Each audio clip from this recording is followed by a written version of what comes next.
오늘은 직분자의 덕목이 있습니다 라는 제목으로 하나님 말씀을 나눕니다. 우리는 교회 안에서나 가정 안에서나 역할과 기능을 감당하고 있는 사람들입니다. 우리가 그러한 기능과 역할을 감당할 때에 하나님의 사람으로서 요구되는 하나님의 덕목이 있다는 사실을 알게 됩니다. 오늘 말씀을 통해서 그런 자세, 그런 덕목을 잘 배울 수 있다라면 우리가 그 기능을 감당하고 역할을 감당하게 될 때 존경받는 사람으로 또한 훌륭한 사람으로 인정받게 될 줄 믿습니다. 오늘 말씀의 1절은 이렇게 시작합니다. 우리 1절을 다 같이 읽겠습니다. 그러므로 우리가 이 직분을 받아 긍휼하심을 입은 대로 낙심하지 아니하고. 아멘. 우리가 이 직분을 받아라고 하는 이 단어를 주목해 보시기 바랍니다. 이 말씀의 뜻은 이렇습니다. 내가 주인이 아니라 주인이 나를 고용하셨다라고 하는 의미입니다. 우리가 직분을 받을 때 우리가 자격이 있어서 직분을 받은 것이 아니라 우리가 이 직분을 받을 만해서 받는 것이 직분이 아니라 하나님께서 우리에게 직분을 맡겨주셨다는 것입니다. 사랑하는 성도 여러분, 직분은 내가 선택한 것이 아닙니다. 내가 원해서 직분을 받았다라고 생각하는 사람들이요, 항상 문제를 일으키는 것을 볼 수 있습니다. 직분은 교회 안에서 역할과 그 기능을 하나님께서 선택하셨고 하나님이 고용하신 것입니다. 우리는 항상 이거를 잊지 않아야 할 것입니다. 그래서 내가 받은 직분이 하나님이 우리를 직분자로 고용하여 주셨기 때문에 우리는 항상 말을 할 때마다 언어 습관을 이렇게 바꾸셔야 합니다. 내가 아니라 하나님이. 다릅니다. 내가 이 직분을 받기 위해서 받은 것이 아니라 하나님께서 이 직분을 주셨다라고 하는 주어의 차이가 있기 때문에 우리는 이러한 모든 말을 할 때에 모든 자세와 태도를 그렇게 결정지어지는 것입니다. 한국 사람들의 가장 나쁜 언어 습관 한 가지가 있는데요, 이것 때문에 가정과 사회 안에 가장 큰 문제를 일으킨다고 하는 것입니다. 그 말이 뭘까요? 그 말은 내가 생각하기에 라고 하는 말입니다. 유독 한국 사람들이 이 언어를 많이 쓴다고 합니다. 내가 생각하기에.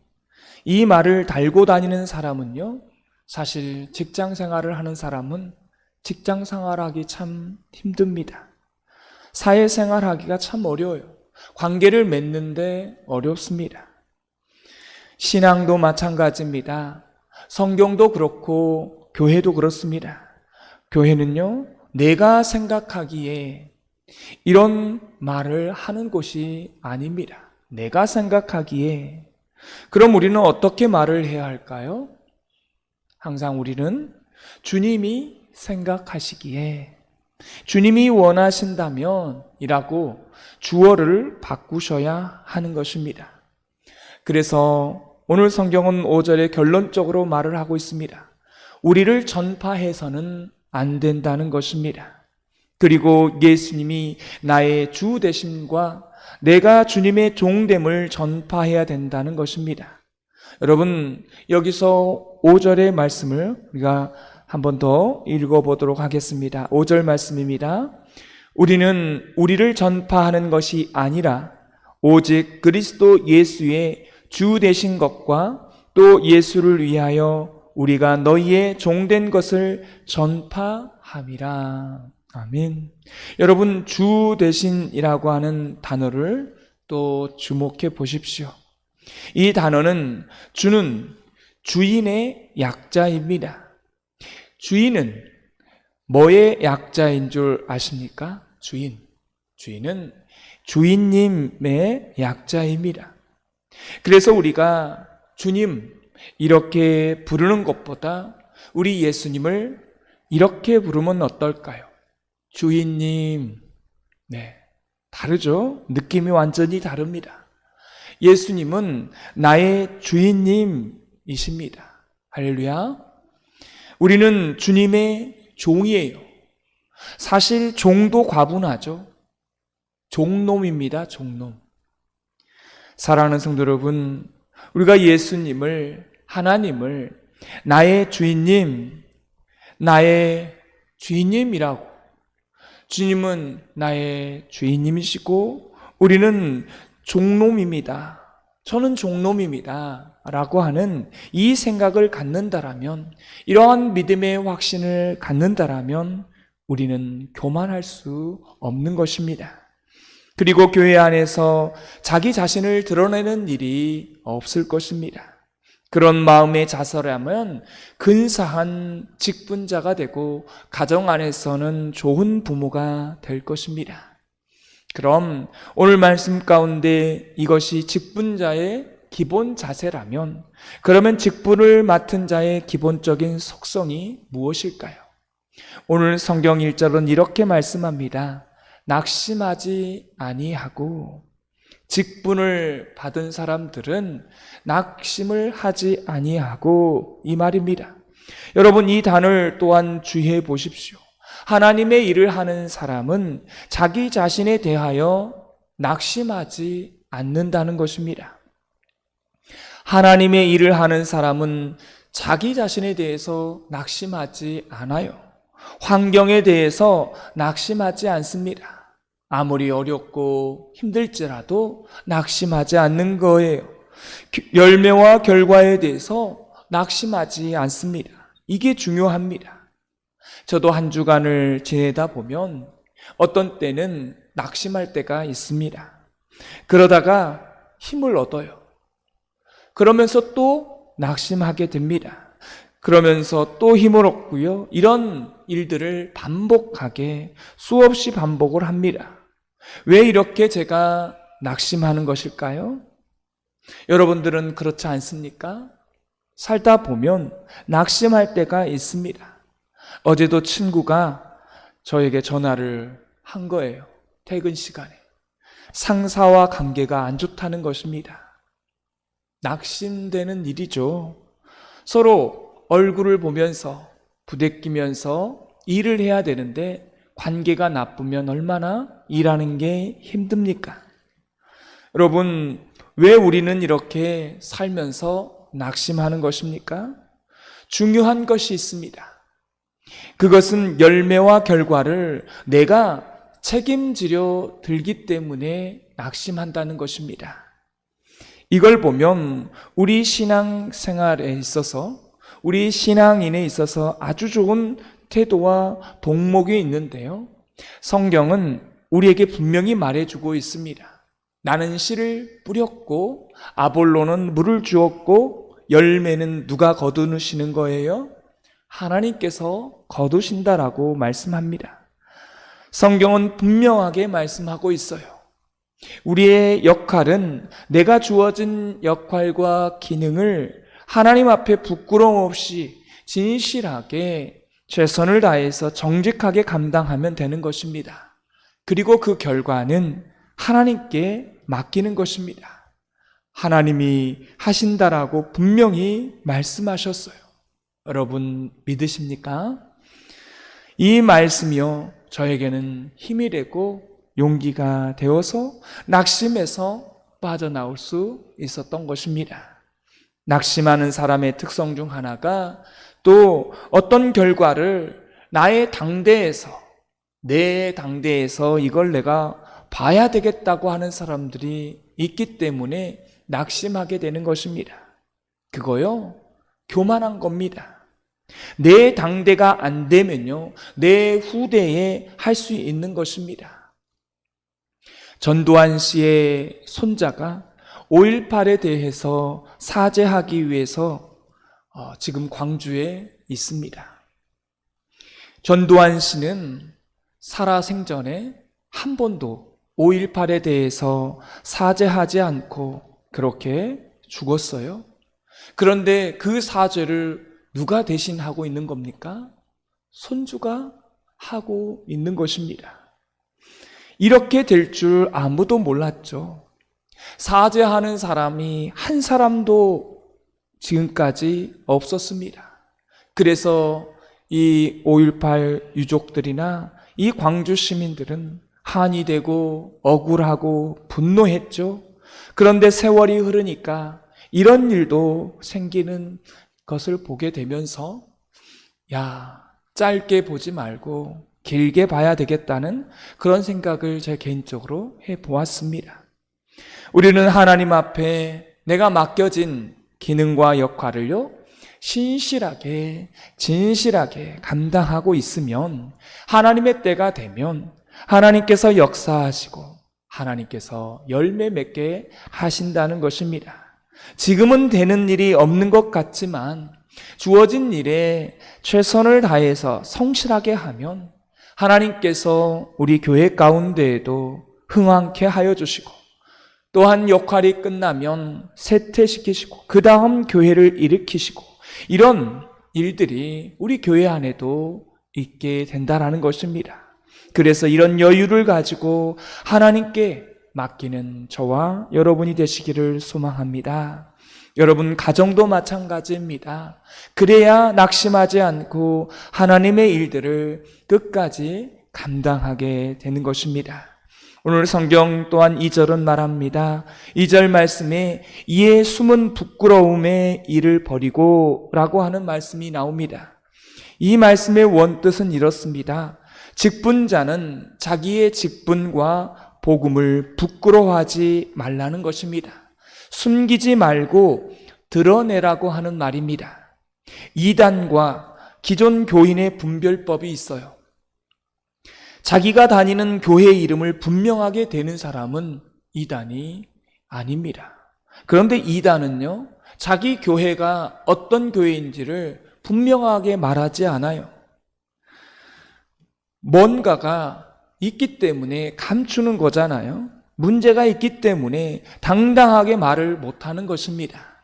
복음을 당당하게 전하는 것처럼 자기 자신이 다니는 교회에 대해서 당당하게 말할 수 있어야 합니다. 마찬가지로 우리가 만나는 사람에게 내가 직장 생활을 하고 있다면 직장 생활 안에서 내가 교인이고 내가 어느 지역에 교회를 다니고 그 교회의 집사이고 장로이고 이런 말을 할 수 있어야 한다는 것입니다. 이런 말을 하게 되면 어떻게 될까요? 말도 조심하게 되고 행동도 조심하게 되는 거죠. 책임감이 달라지는 것입니다. 하나님의 사역자들은 숨은 부끄러움의 일을 버리라 라고 말합니다. 여러분의 직분을 말하고 교회를 말하시면서 그렇게 다니시기를 바랍니다. 그것은 교회 안에서, 그 직분은 교회 안에서 역할이지만 그 직분이 밖으로 나가면 그것은 우리의 신분이 된다라는 것입니다. 또한 오늘 2절 말씀은 하나님의 말씀을 혼잡하게 하지 말고라는 말씀을 합니다. 이 말의 뜻은 왜곡시키지 말라는 것입니다. 그리고 명쾌하게 해석해서 통역해서 전달하라고 합니다. 이것은 이런 의미가 있습니다. 직분자는 항상 명확하게 해야 합니다. 애매하거나 그렇게 하지 않아야 한다는 거죠. 그래서 모든 세상 삶 가운데에 우리가 세상을 살아가면서 분명하게, 명확하게 해야 되는데 세상 편에 들고 또 교회 안에 있든지 이렇게 세상과 교회의 양다리를 거치고 그렇게 하시면 안 된다는 것입니다.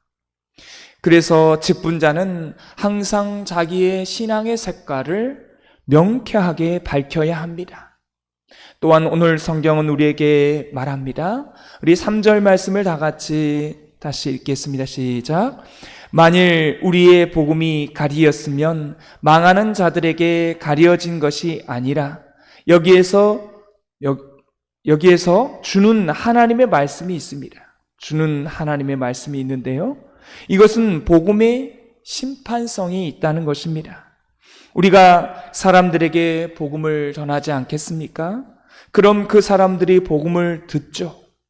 그런데 그 복음을 듣고 두 가지 반응이 있는 겁니다. 그 복음을 받아들이는 사람이 있고 받아들이지 않는 사람이 있습니다. 만세 전부터 예정하신 하나님의 사람이면 우리가 복음을 전할 때 예수님을 영접하고 받아들일 거예요. 그런데 복음 자체가 어떤 사람에게는 그것이 은혜가 되지만 그 복음을 받아들이지 않은 사람은 어떻게 됩니까? 그것은 곧 심판이 되는 것입니다. 여러분, 교회도 신기한 게요. 이렇게 복음을 전하고 말씀을 전하고 설교를 하게 되면 어떤 교인은 아멘, 아멘 하고 받아들이는 교인이 있어요. 이건 그 사람에게는 뭐가 됩니까? 은혜가 되는 것입니다. 얼마나 좋은 거예요. 말씀이 들어와서 내 마음판에 박히고 깨달아지고 받아들여지게 되는 겁니다. 근데 이 복음을요, 또 똑같이 전했는데 그 복음을 받을 때에 흡수하는 것이 아니라 튕겨나가는 그러한 사람이 있다는 것입니다. 그럴 때 제 마음은 어떻겠습니까? 속상한 거죠.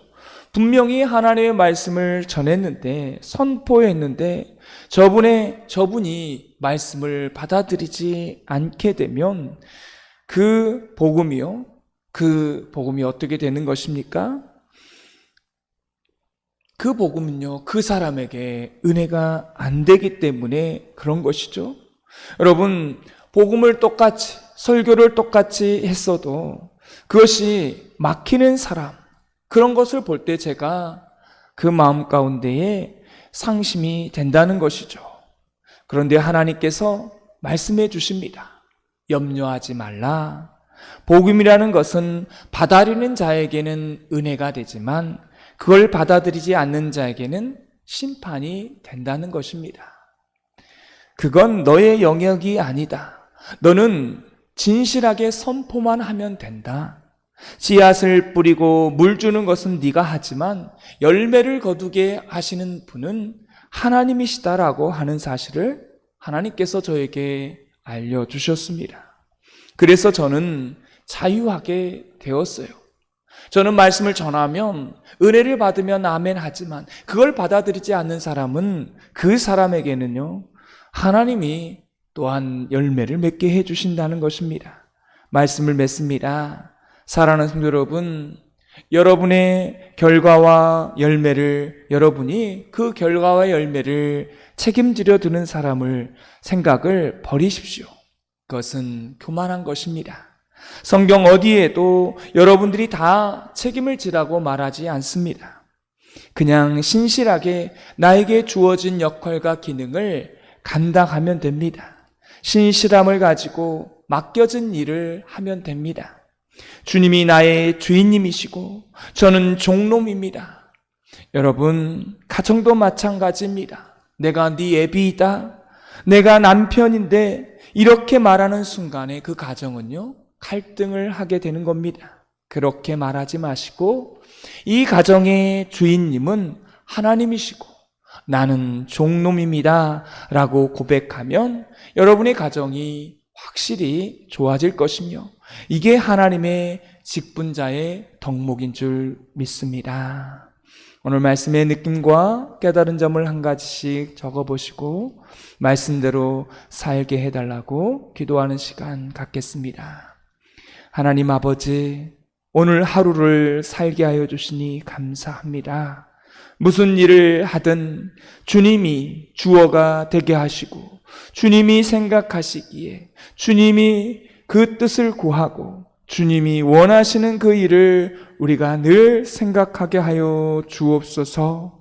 나의 주인님은 하나님이시고 나는 종놈입니다 라고 고백하는 그러한 정체성을 가지고 주님의 뜻을 오늘 하루도 이루어 나아가는 우리 모든 직분자들이 되게 하여 주옵소서.